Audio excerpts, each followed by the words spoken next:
guys. I think both guys are trading, David, back and forth. The previous game, there was a blunder, and now there was an even bigger one. Yeah, that was the best game Hikaru's played so far. Oh, yeah. Without a doubt in this match. He's back, and Alireza looked like he was just shocked by the power of Hikaru's play, the energy there that suddenly just emerged. Incredible. Okay, so all that opening preparation just to play the exact same thing that we were planning. C5, yeah, as you said, is definitely what the computers prefer nowadays. And does Black play B5, or does he just... Okay. Knight H5, yeah, this is the modern idea. Yeah, you just target the bishop. He gets ready to strike in the center, something similar to what we saw in an earlier game, but Eval Bar points out, the blue arrow points out that E4, strong move. White gets there to the punch first, and he goes for it. Oh, that Black Knight maybe now not feeling so comfortable, stared at indirectly. Now you probably have to trade and bring it back, or that, and you're sort of playing like a weird Caro Kann type of structure, where you just try to play on the light squares. Actually, Knight takes F6 I wasn't a huge fan of. Doesn't this just make Black's life much easier? Yeah, maybe dodging that exchange somehow would have at least asked some more questions he wanted to develop with gain of time. Watch out, there might be some tactics if the Black bishop ever comes to G4. Maybe not quite there, but okay, the bishop's out the side the pawn chain. White has the space, White has the squares, but long term, Black is still very, very solid. And Knight E5, there's positions where Black will play E6 and bishop takes C5. So you have to be quite careful with White. There are some tactics. White will get a very aesthetic position with a knight in the center and some attacking chances. But in the long run, the pawn on D4 could become a liability. Yeah, the more pieces that get traded off, the weaker that will become. Backward pawn, a nice outpost for Black in front of it as well. Definitely not a one-sided game. This is going to be very nuanced positionally as Alireza decides, I could just see him playing Knight E5, like G4, H4, start throwing stuff forward. But no, he decides to play a more measured approach here. Just improving his pieces. This really does feel like, to some degree, some sort of strange Caro Kann, or Scandinavian more like, it feels like. And oh boy. Oh, that was a big miss. And bishop A5 is not just a win of material, it's a huge positional mistake. Oh dear, Hikaru, he's going to be forced to admit a loss of at least 1 or 2 tempi here. The Black Queen is going to have to move, the Rook is going to have to move. No pleasant squares for those pieces either. That is a bit of a shocker. He should have just got castled. Bring his bishop out, get the king to safety. Big mistake, Hikaru. People are watching this who are rated 3,000 points lower. Principles, you know, your principles. You got to get your bishop, you got to castle. You moved your rook before you moved your other pieces, and now there are real serious problems here. After winning such a game, this must be so frustrating because you're like, what am I doing? It's not over, David, but it's like, it's really unpleasant. You've mentioned tennis. It's like having the serve, like White, Black. Hikaru, at the moment, he just can't survive the opening with Black. It feels like he's on the back foot right from the off. He will need to change up his repertoire, his Black openings at some point. Maybe in the 3+1, he's waiting for that. But this is ugly now. He's going to have to maybe even put his rook back in the corner at some point and slide his queen back. Horrible. Now, Alireza will still have to win, but like he's getting a bunch of free moves. He's improving his position to a maximum. It's, yeah, this is really just dreadful for Hikaru. And Hikaru fans, if you're rooting for Alireza, you're having a party. Hikaru can't really use this square for his rook. In the near future, it will get hit by the White Knight. That will be very unpleasant. You have to choose one of these 3 squares. All very, very sad, stuck behind pawns. Maybe he'll even give up material and just say, okay, at least my pawn structure is solid. But that was surely a last resort. He drops his queen back. He is going to put his rook on a very clumsy square in the center. Bishop A5, the most natural move, also the best one now. Is he sacrificing? Like, is he going to go Knight E5 and just give up the rook?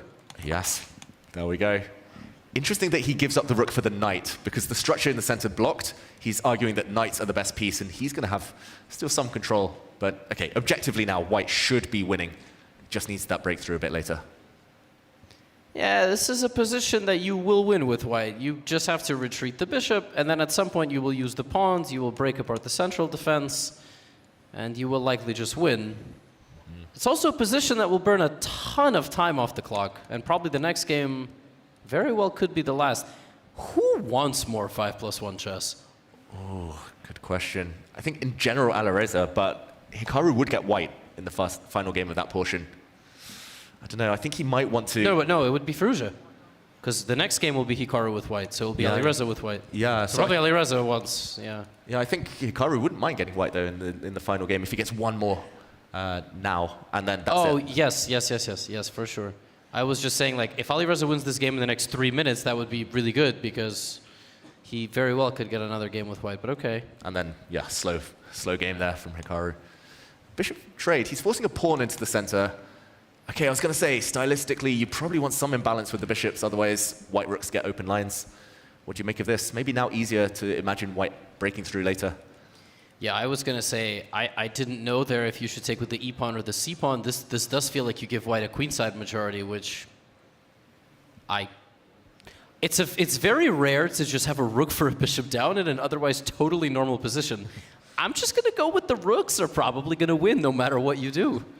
Yeah, as Caro-Kann players, though, like, we're quite used to this structure. If material was level, we'd love it with black.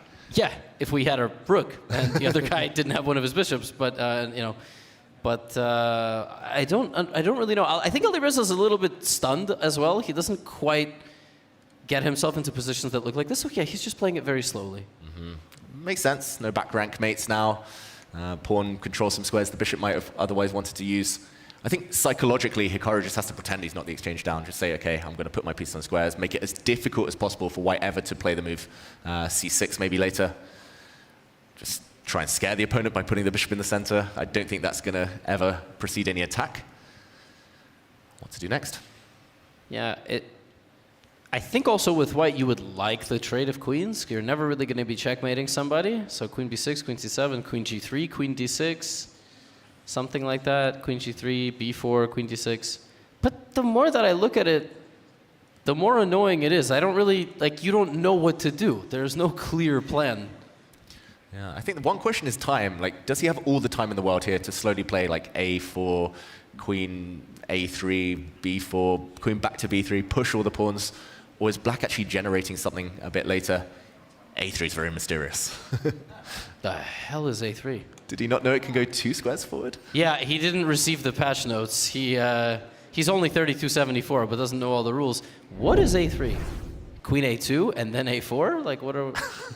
I mean, that's slowest plan in the world. And, okay, I don't really understand Hikaru's move either. Maybe e5, but I don't think black should be rushing to open up lines for the white rooks. Queen g3, now that's a logical one. I think I know the idea behind a3. He wanted to stop queen a4. Yeah, okay. There we go. But, yeah, mysterious. But sometimes those moves are the best. Especially on the heels of having explained that you want to push the pawns further. Okay, queen g3, you're not really looking for checkmate. You are looking for an infiltration and a stability of the pawns on the left side of the board. Also, you can play like rook e3, rook b3. Not right away. You would hang a fork. That's not going to happen. But just in general. This is a nice move as well, just to force Alireza to contemplate. To force Hikaru to contemplate, oh, do I want to dodge that queen trade? Are there any worlds where I can get away with it? And wow, e5, that is desperation. He will force Alireza to answer some questions, but bishop c3, a great move. Oh, man, David, that's like a huge reversal. That's just like, it's like a judo flip. e5, and now black can't get out of it. You can't take the pawn back. Yeah, if white was forced to take, then suddenly the black bishops come to life, but nope, there's going to be an exchange, maybe even of dart-squared bishops. That's terrible news for Hikaru.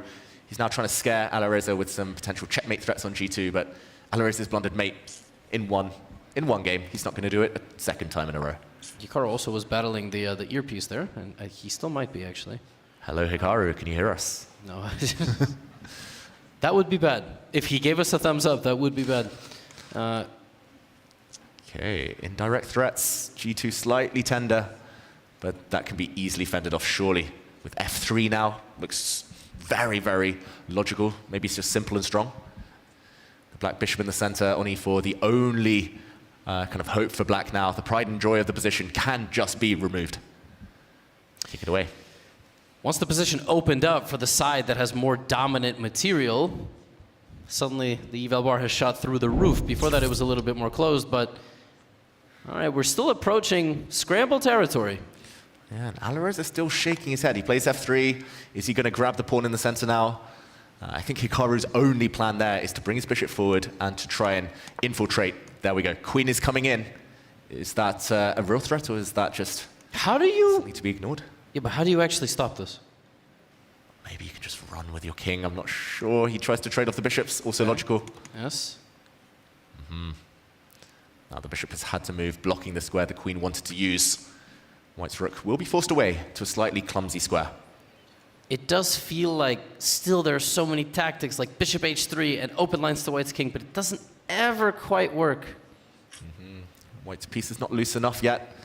Everything's protected. I think black would love to kick this white rook away. If you can get the black rook into the action as well, then the tactics. So f6 played.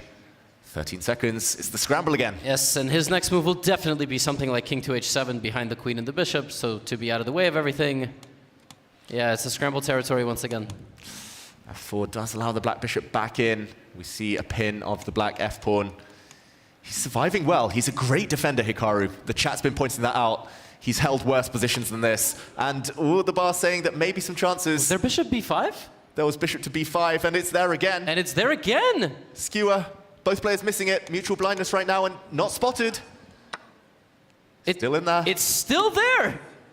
Oh, he would still be 2 pawns down, Hikaru, but at least some hope of saving it. Now with the queens off, surely hopeless. Now the light square blockade is the last hope, but just too many pawns. Too many pawns. The rooks will finally get some time to breathe. The king is coming out of the mating net. Alireza doing everything right, but 3 seconds. Something tells me Firouzja will not lose on time either. Oh, Hikaru could have taken the f4 pawn, decided not to, and oh, he's getting g2. No, there was pawn to g6 check. Oh, goodness. Tactics keeping everything alive for Alireza. Pawn was falling there, but you couldn't quite take it.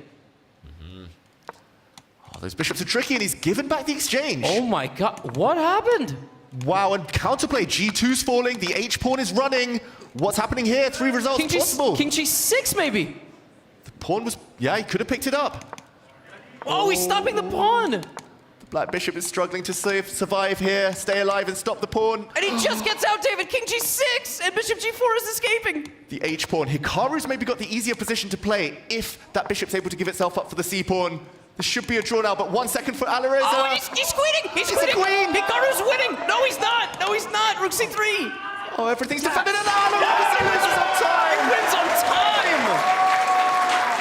Wow. My heart is racing, David. What a win! That was madness, and that is so important for the standings. That could have been a 2-point lead for Alireza.